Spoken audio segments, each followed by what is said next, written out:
When Minnesota fighting Vikings super edge rusher Danielle Hunter went down with his herniated disc in his neck, and then the Vikings traded for disgruntled Jacksonville Jaguars franchise tag pass rusher specialist Yannick Ngakoue. We're like, okay, fine. So no Danielle, but Yannick the Freak will step up, and we'll get a decent pass rush, and maybe Danielle will make it back this year, and then Danielle and Yannick will be the best duo in the NFL. Also throwing a Fadi, woo. Let's get after it. But so Yannick, he wanted out of Jacksonville so bad that he took $5 million off his franchise tag to come to the Vikings for $12 million, and he's been phenomenal. Again, this is not about Yannick. He's got 5 sacks, tied for 4th in the NFL, 14 pressures, second most on the Vikings behind Afadi, as well as 2 strip sacks, and he's just been great. He's been a breath of fresh air. When the Vikings pass rush struggled in the initial part of the season, Yannick was the only guy actually doing work. But if the Vikings are up in the air about his future, whether it be franchise tagging him or signing him to a long-term deal, and if the Vikings are going to a hard reboot, they should consider trading him right now before the deadline. Before November 3rd, I think the Vikings could and should try to flip Yannick. But again, I'm on team keep Yannick. Danielle will be back. Yannick and Danielle and Afadi and Wanham and also rookies TBD. I mean, that's a nice core of edge rushers, which are extremely important to have a lot of value and utility right now. But if the Vikings, I think they could probably do better than the second and conditional 2022 fifth-round pick that they gave up to Jacksonville to sign Yannick. So I think that the Vikings, it would be prudent, especially looking towards the future, especially them right now without a second-round pick, which potentially hampers and limits what they can do in the draft, especially at that quarterback position, which is also goal number 1 for the Vikings going in. I think they need to listen.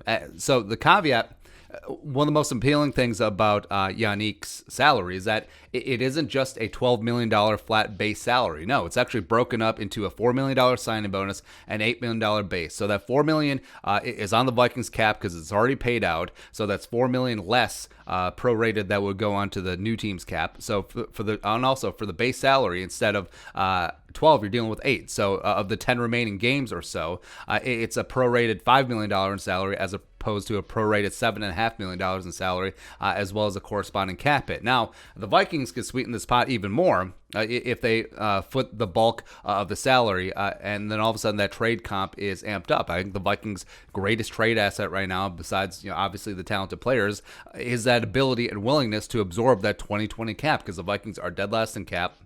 And if they are able to get better draft picks by just absorbing it and letting it sit on the books this year, and then it expires and move on to the next one, that's big. That really is big. And also it opens up your market of teams that potentially could take on Yannick. And I think the Vikings could probably squeeze out a first-round pick because if it's a contender, it's going to be a late first-round pick. I think the Vikings do have the leverage. And also they have the opportunities like, well, okay, well, we can walk away from the table if we don't get what we want. I mean, the Vikings don't necessarily have to unload him. Yannick does seem pretty happy here with Minnesota. They also have the option to franchise tag him next year and sign him to a long-term deal. He could easily be part of the future. So the Vikings can't just give Yannick away. I think that would be stupid. So a team can't come in, a 4th-round pick for number 91. No, that ain't going to happen. Give us a first or a minimum, some combination that adds up to the value of a late first-round pick.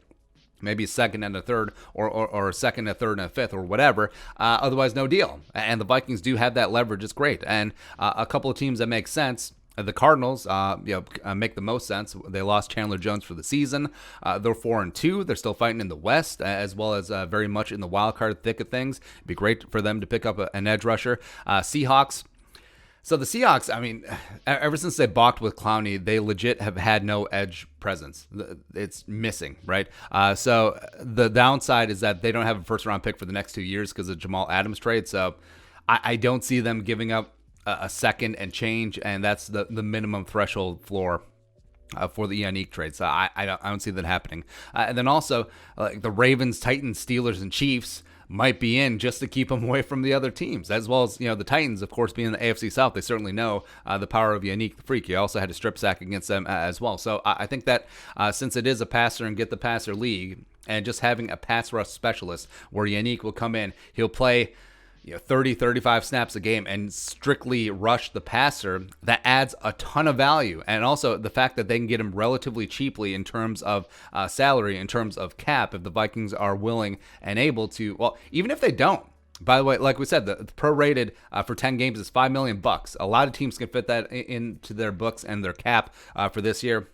And again, I do love Yannick the Freak, but if the Vikings, before the November 3rd trade deadline, have an opportunity to upgrade and make a decent ROI off of their initial second and 2022 conditional 5th round pick off Yannick, they need to consider it, especially heading into this draft where there is a lot of needs at quarterback, as well as offensive line. I mean, it could be a luxury that the Vikings just strictly can't afford at this stage, even though Yannick and Daniil, come on, man.